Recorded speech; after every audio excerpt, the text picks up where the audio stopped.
ban daɗe da zuwa ba ne.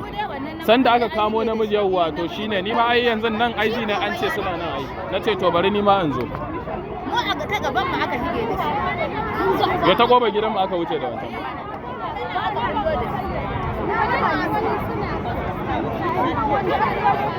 Yana nan na gan shi.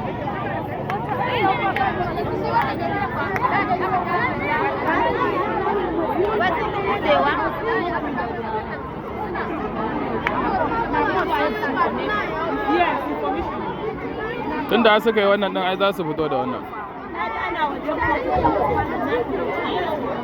Wai a cikin gidan? An kaya maka ɗan kidnapping ne a gidan ɗan kowane suka yi masu za su sa shi yake ta biyu. Wai akwai wani abu samu a gidan shi Kwana uku ba su ba shi abinci ba.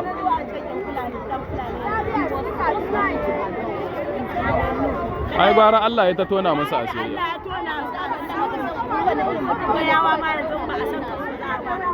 Haka kawai baka san kowane irin mutum bane kawai da ka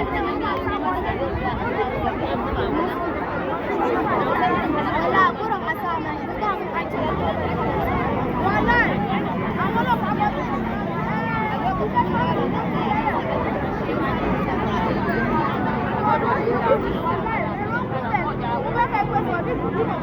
ga